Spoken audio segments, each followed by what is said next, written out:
అణుబాంబులు తయారు చేయడానికి సంబంధించి ఇక ఇరాన్కి ఇప్పట్లో అసాధ్యం అన్నటువంటిది ఇజ్రాయెల్ కొట్టిన దెబ్బది నిపుణులు చెప్తున్నటువంటి మాట.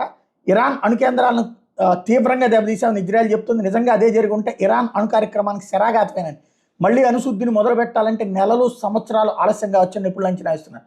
అణుశక్తి కేంద్రాలకు అవసరమైనటువంటి యురేనియంని తయారు చేసే కేంద్రాల విషయంలో ఇంకా సాధించాల్సింది చాలా ఉన్న సమయంలో ఇజ్రాయెల్ దాడితో అది మరింత జాప్యం కావచ్చు అంటున్నారు. అణు ప్లాంట్ బ్యాకప్ విద్యుత్కి సంబంధించినటువంటి వ్యవస్థను ఇజ్రాయెల్ ధ్వంసం చేసిందని, సున్నితమైన పరికరాలు వాటిలో ఉన్నాయని వార్తలు వస్తున్నాయి.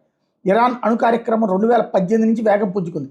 యురేనియం శుద్ధికి సంబంధించినటువంటి పరిమితి ఒప్పందం నుంచి అమెరికా వైదొలగడంతో అణ్వాయుధాన్ని తయారు చేసే కార్యక్రమాన్ని ఇరాన్ చేపట్టింది. తాను శాంతియుతంగానే ఈ కార్యక్రమాన్ని చేపట్టానని ఇరాన్ చెబుతూ వస్తున్నా అంతర్జాతీయ అణుశక్తి సంస్థ పలుమార్లు ఆ దేశాన్ని హెచ్చరించింది. ఒకవేళ ఇరాన్ అణు కార్యక్రమాన్ని కొనసాగిస్తే అణుబాంబుల తయారీకి అవకాశం ఉంటుందని పేర్కొంది. అణు ఇంధన శుద్ధి ప్లాంట్పై ఇజ్రాయెల్ దాడి వల్ల రేడియోధార్మికత ప్రమాదం పెద్దగా లేదని,